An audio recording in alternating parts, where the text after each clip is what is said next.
Football IQ. These coaches make way too much money to make basic in-game decisions that, quite honestly, they should be ashamed of. And in many cases, it should get them fired. Now, this week, not all the decisions were equally as stupid as the ones last year. I will say that. At the same time, that doesn't mean that they weren't there.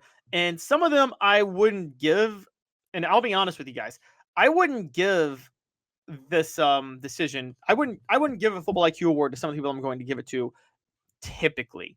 But I'm going to give it to a couple of guys this time around solely due to the fact that this is a recurring problem with them. So it's Football IQ. This is going to be 4 Downs, brought to you by Ted Russell Ford Lincoln, your home for the finest vehicles in Knoxville, new and used, East Tennessee's largest Ford and Lincoln volume dealer. We are going to have fun now with our downs, and I don't have the soundboard. And for those who don't know, without the soundboard, I do Cooper Mays' voice because Dave has the soundboard and Cooper Mays teases off for the 4 Downs. But while Dave is out, I myself will imitate Cooper Mays. So Cooper Mays here. Hit like and subscribe. Well, thank you, Cooper. All right.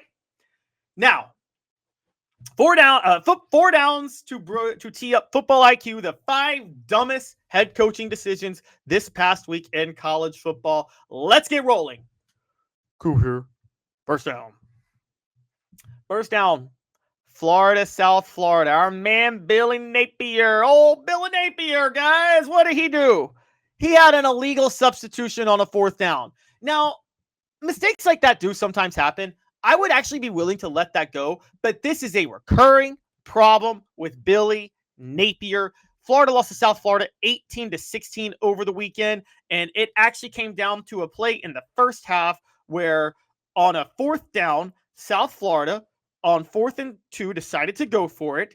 They threw an incomplete pass. Florida had to stop. They had to stop. Billy Napier's defense had an illegal substitution penalty to give South Florida an automatic first down. They get a field goal on that drive. That ends up being the difference in the game.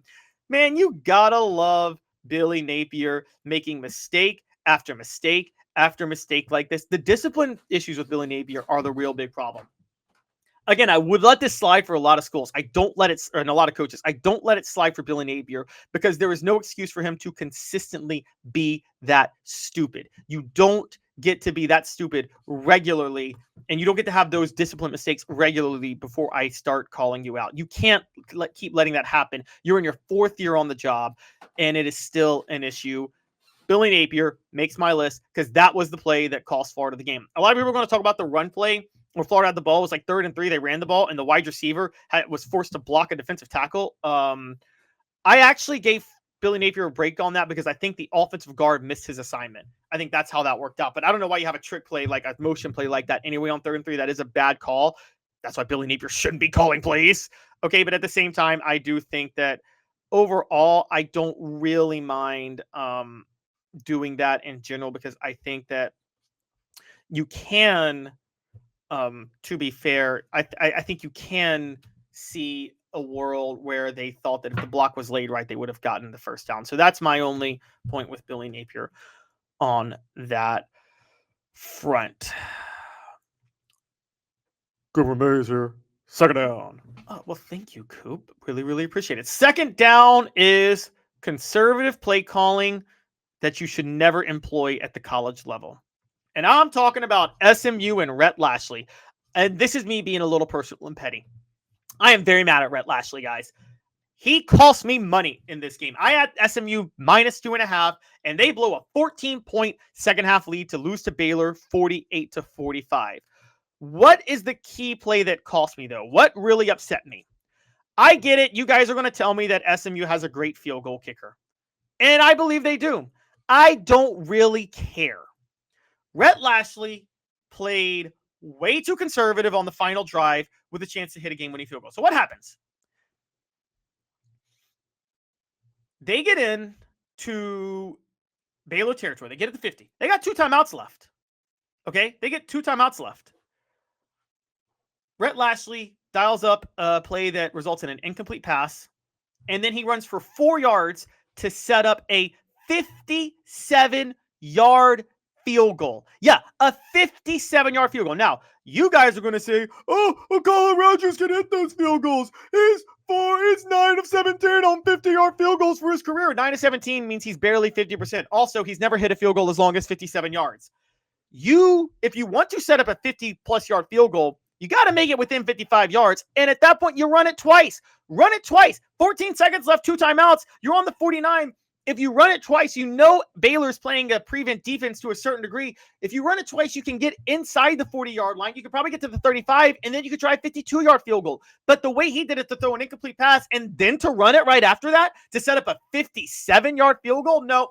Terrible coaching by Rhett Lashlee. Terrible play calling. And that, to me, is enough to say that Rhett Lashlee makes this list. You should have done a much better job in how you handle that situation. Rhett Lashlee does make this list. Now, the timeout point that Billy Napier, people talk about Billy Napier not using the timeouts late in the game. South Florida got that first down, so it didn't really matter. They were going to be able to run the clock. They were South Florida still, I think, if I'm not mistaken, could have run the clock all the way down anyway and kicked a game-winning field goal.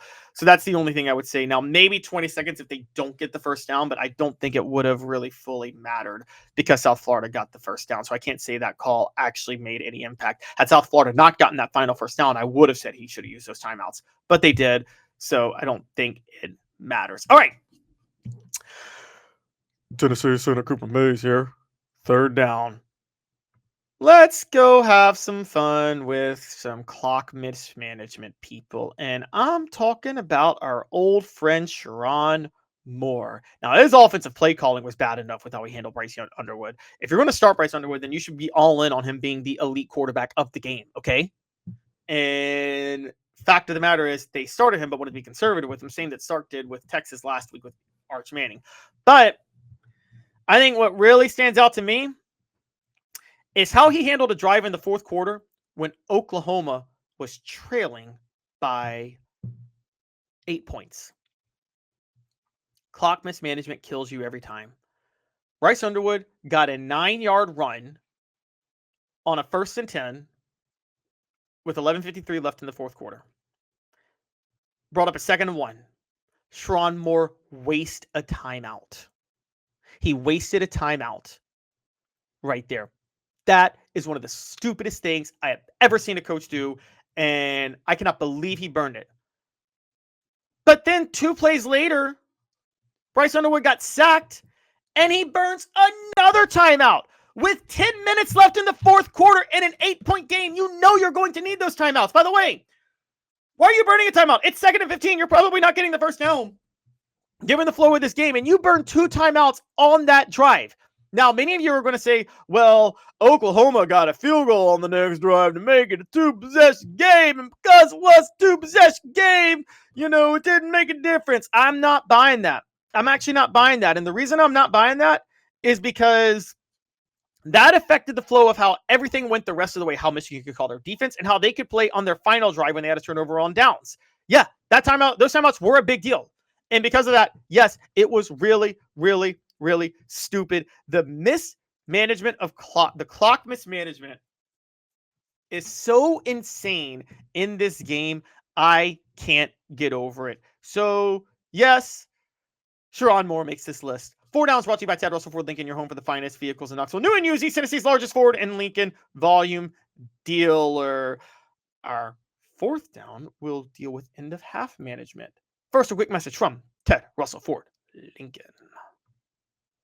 A beacon of hope in a world of high prices. Look to the skies, Knoxville. Super savings is here. Ted Russell Ford is East Tennessee's #1 volume Ford dealer.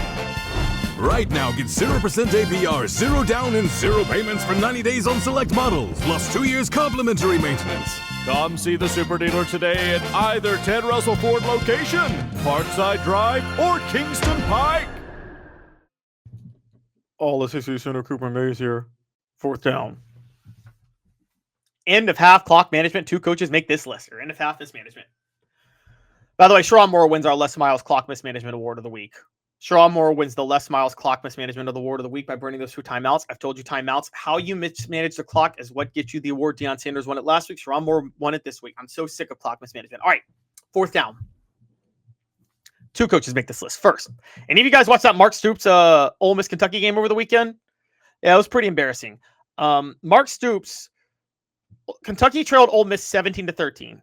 Got the ball at the 25-yard line with a couple timeouts, decided to play for the half. And then, though, although they decided to play for the half, Mark Stoops gets shocked that they get an 18-yard run to midfield for the 1st down. So then they decide, let's not play for the half. Let's play for a field goal. What happens when they decide to play for a field goal? They commit 2 penalties, knocks them out of field goal range. They can't get a field goal because they weren't prepared to play for a field goal. And so they go into halftime without any points. And then he goes forward on 2 4th downs in the second half, fails on both of them. Hence the reason that they lose this game. If he plays for the field goal, if he has the plan to play for the field goal at the end of the first half, then the whole complexion of this game changes, and he could kick those 2 other field goals in the second half, and they win this game 32-30. Mark Stoops, this is a big problem with him. If you want to play for the half, fine, but you should always have plays prepared in case there's a situation where you don't have to play for the half anymore. He wasn't prepared. That showed. This is why Mark Stoops needs to get fired, because again, I think he does a lot of good things right, but that type of indecisiveness is a critical problem going forward. But he's not the dumbest coach of the week. He ain't the dumbest coach of the week. The dumbest coach of the week, believe it or not, that title gets to go to one Lance Leipold. Yes, that's right. Lance Leipold decided to have the worst end of half management possible. Now, a lot of people are going to come at Lance Leipold for punting it on 4th and 7 with 2:45 left in the 4th. I get that. I understand it, okay? I really do. Because 2:45 left in the 4th is very difficult to overcome. But it's on your own 28.